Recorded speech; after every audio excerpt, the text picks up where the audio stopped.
ஒரு கிராமத்தில் சதீஷ் தன்னோட பொண்ணு கூட இருந்தார். அவர் ரொம்பவும் ஏழை. அவர் செருப்பு தைக்கிற வேலை செஞ்சு எப்படியோ அவங்க வாழ்க்கையை நடத்திக்கிட்டு இருந்தாங்க. ஒரு நாள் பயங்கரமாக மழை பெஞ்சிக்கிட்டு இருந்துச்சு. வர வழியில் கால் தடுக்கி கீழே விழுந்துட்டார். அப்புறம் அவரோட ஒரு கால் உடைஞ்சி போச்சு. வீட்டுக்கு வந்த மகளை, மீரா எங்கம்மா இருக்க, எனக்கு கொஞ்சம் உதவி பண்ண. மீரா அவங்க அப்பா குரல் கேட்டு உள்ளே இருந்து வெளியிலே வந்தா. அப்பா அவரை பார்த்து அழுதா. அப்பா, உங்களுக்கு எப்படி அடிபட்டுச்சு? சதீஷ் வழியில் நடந்த எல்லா விஷயத்தையும் சொன்னார். கேட்டதும் மீரா யோசிச்சா. இப்போ எப்படி குடும்பத்தை நடத்துறது?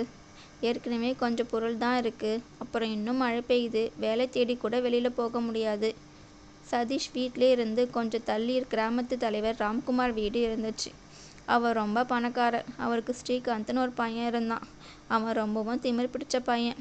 கொஞ்ச நாள் முன்னாடி தான் சதீஷ்கிட்ட ராம்குமார் பேசியதை மீரா கேட்டா. அவர் வீட்டிலே வேலை செய்ய ஆள் வேண்டும்னு அவர் சொல்லிக்கிட்டு இருந்தார். மீரா ராம்குமார் வீட்டுக்கு போனான். மாமா, உங்கள் வீட்டுக்கு வேலை செய்ய ஆள் தேவை தானே? ஆமாம், தேவைதான். ஆனால் நீ எதுக்கு கேட்குற? மாமா, இப்போ இந்த வேலை அவசியம் தேவைப்படுது. என் அப்பாவுக்கு ஒரு கால் உடைஞ்சி போச்சு. அவரால் வேலைக்கு கூட போக முடியாது. எனக்கு வீட்டு வேலை கொடுங்களா? உங்கள் மனசுக்கு என்ன தோணுதோ அந்த சம்பளம் கொடுத்தா போதும். ராம்குமார் இந்த வாய்ப்பை பயன்படுத்தி கொள்ளணும்னு நினச்சார். அப்போ யோசிச்சு பார்த்தாரு. அட, இது ஒரு நல்ல வாய்ப்பு. குறைஞ்ச சம்பளத்தில் ஒரு வேலைக்காரி கிடைச்சா. அப்போ சரி மீரா, நாளையிலிருந்து வந்துடு. மீரா காலை எழுந்ததப்பா முதல்ல வீட்டு வேலை எல்லாமே செஞ்சு முடிச்சுடுவா. அதுக்கப்புறம் அவங்க அப்பாவுக்கு மருந்து கொடுத்துட்டு அதுக்கப்புறமா ராம்குமார் வீட்டுக்கு போவா. அங்கே எல்லா வேலையும் செய்வா. மாமா, எல்லா வேலையும் செஞ்சுட்டேன். அப்போ நான் வீட்டுக்கு போகட்டுமா? சரிம்மா, இப்போ போ. நாளைக்கு சீக்கிரமாக வந்துடு. நாளைக்கு சில நண்பர்கள்லாம் வராங்க. அவங்களுக்கு சமைச்சு வச்சுடு. சரிங்க மாமா. மீரா வீட்டுக்கு போனான். வீட்டில் பார்த்தா சமைக்கிறதுக்கு எதுவுமே கிடையாது. அப்போ அவள் யோசிச்சா. அப்பாவுக்கு சாப்பிட எது கொடுக்கறது? எனக்கும் ரொம்ப பசிக்குது. அப்புறம் சாப்பிட்றதுக்கு எதுவும் இல்லை. அப்போ தான் அவளோட கவனம் ரொட்டி டப்பா மேலே பட்டுச்சு. அதில் 2 ரொட்டி இருந்தது. மீரா அவங்க அப்பாவுக்கு அந்த 2 ரொட்டியும் வச்சு கொடுத்தா. அப்புறம் அவள் தண்ணீரை குடித்து வயிறு நிரப்பிக்கிட்டா. ரொட்டி கொண்டு போய் கொடுத்தா. அப்பா, மீரா, நீ சாப்பிட்டியாம்மா? ஆமாம்ப்பா, நான் மாமா வீட்டிலே சாப்பிட்டேன். இப்படி சொல்லிட்டு பசியில் அழுதுகிட்டே மீரா தூங்கிட்டா. காலையில் எழுந்து எப்பவும் போல் வீட்டு வேலை செஞ்சா. சீக்கிரமாக ராம்குமார் வீட்டுக்கு போனான். அப்புறம் விதவிதமாக உணவுகளை செஞ்சா. அப்போ ஸ்ரீகாந்த் அங்கே வந்தான். அப்புறம் சொன்னா, என்ன மீரா, சமையலெல்லாம் ஆச்சா இல்லையா? இதோ சமையலெல்லாம் முடிஞ்சிடுச்சு. அதுக்குள்ளே ஸ்ரீகாந்த் நண்பர்கள் வந்துட்டாங்க. அப்புறம் ஸ்ரீகாந்த் அவங்கக்கிட்ட ஜாலியாக பேசிக்கிட்டு இருந்தான். கொஞ்சம் நேரத்துக்கு அப்புறம் எல்லாருக்கும் பசி எடுத்தது.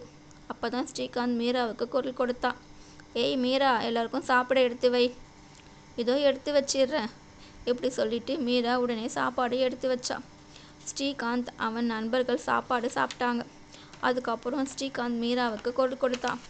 எல்லாத்தையும் இங்கேருந்து எடுத்துப்போ. மிச்சம் மீதி இருந்தால் நாய்க்கு போட்டுடு. சார், ஒரு விஷயம் சொல்லட்டுமா? நீங்கள் எல்லோரும் எவ்வளவு சாப்பாட்டை வீணாக்கிட்டீங்க.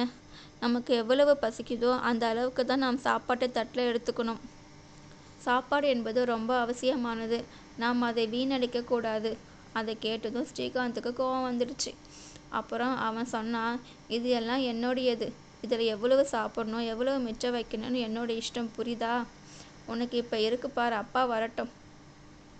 மாமா, மீதி இருக்கிற சாப்பாட்டை நான் எடுத்துகிட்டு போகட்டுமா?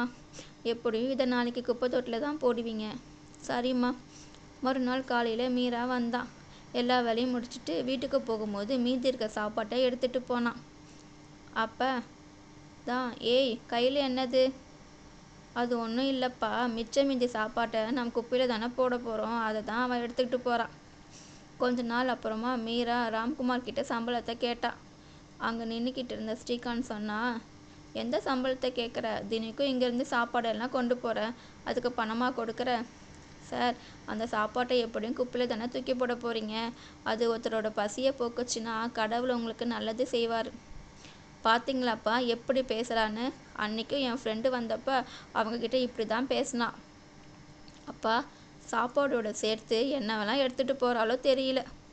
இதெல்லாம் கேட்டதுமே மீராவுக்கு சம்பளம் கொடுக்காம வேலையை விட்டு நிறுத்திட்டாரு. அப்போ மீரா அழுதுகிட்டே அங்கேருந்து கிளம்பிட்டான். பெருசாக எனக்கு அட்வைஸ் பண்ண வந்துட்டான். பசியோடு இருப்பாள்ல, அப்போ தெரியும் அவளுக்கு. ஒரு நாள் ராம்குமார் அவர் வேலையில் மோசடி செய்ததுனால போலீஸ் அவரை பிடிச்சிட்டு போயிட்டாங்க.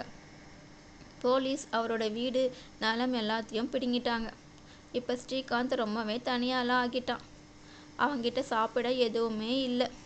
அவனுக்கு ரொம்பவும் பசி எடுக்க ஆரம்பிச்சிடுச்சு. பக்கத்து வீட்டில் போய் எனக்கு ரொம்ப பசிக்குது, சாப்பிட ஏதாவது இருந்தால் கொடுங்கன்னு கேட்டான். யாருமே அவனுக்கு சாப்பிட எதுவுமே கொடுக்கல. அவனை துரத்தி விட்டுட்டாங்க. அதை பார்த்துக்கிட்டு இருந்த மீரா அவனை அவங்க வீட்டுக்கு அழைத்து போய் சாப்பிட கொடுத்தா.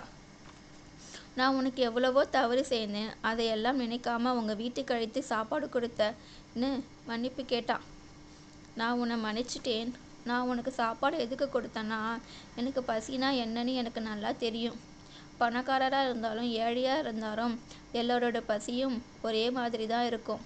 அதை கேட்டதும் ஸ்ரீகாந்த் மறுபடியும் மன்னிப்பு கேட்டான். அப்புறம் ஸ்ரீகாந்த் மீராவை தன் தங்கச்சியாக நினைச்சான்.